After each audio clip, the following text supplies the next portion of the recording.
Olá, hoje é terça-feira, 10 de novembro de 2020. Eu sou Leila Andruweit e essa é a segunda edição do Boletim de Notícias da DW Brasil, transmitido diretamente da Alemanha. Confira nesta edição. China diz que o homem foi infectado com coronavírus ao entrar em contato com embalagem de joelho de porco importada da Alemanha.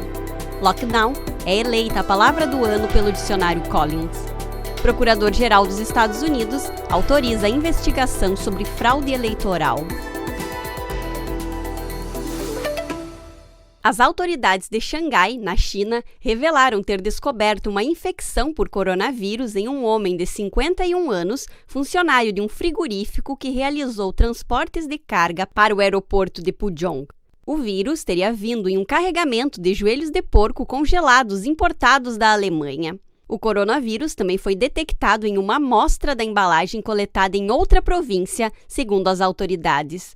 8 pessoas que tiveram contato com o funcionário infectado foram colocadas em quarentena por precaução. Um porta-voz da ministra alemã da Agricultura, Julia Klöckner, levantou dúvidas sobre o caso. Ele mostrou dados do Instituto Federal para a Avaliação de Riscos alemão que indicam não haver provas de contaminações através do consumo de carne ou do contato com as embalagens. A China mantém a pandemia sob controle dentro de suas fronteiras após o primeiro surto da doença ter surgido na cidade de Wuhan em dezembro e ser espalhado pelo mundo. Ainda assim, surgiram casos esporádicos em algumas cidades.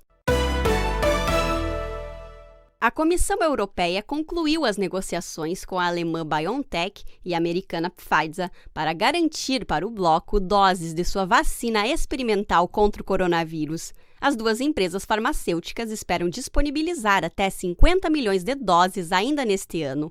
Para 2021, ambas calculam a produção de até 1 bilhão e 300 milhões de doses.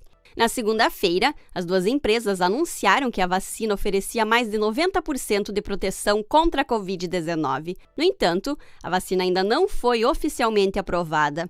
A Alemanha deve ter acesso a 100 milhões de doses assim que o imunizante receber a aprovação regulatória. De acordo com o ministro da Saúde alemão, Jens Spahn, a União Europeia também já fechou contratos com as farmacêuticas AstraZeneca e Sanofi, que também desenvolvem vacinas contra o coronavírus. O termo lockdown foi eleito a palavra do ano de 2020 pelo grupo HarperCollins, que edita o dicionário de inglês Collins. A editora registrou mais de 250 mil utilizações da palavra lockdown em 2020, contra apenas 4 mil no ano anterior. De acordo com a HarperCollins, a língua é o reflexo do mundo que nos rodeia e 2020 foi dominado pela pandemia.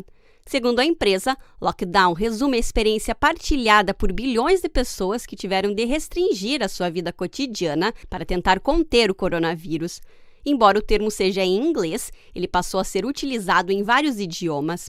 Na lista do ano, elaborada pela editora, figuram ainda outras palavras associadas à pandemia, como coronavírus. Outro destaque de 2020 foi a abreviatura BLM, de Black Lives Matter, que significa Vidas Negras Importam em inglês. O termo foi usado em todo o mundo para protestar contra a injustiça racial e a brutalidade contra negros.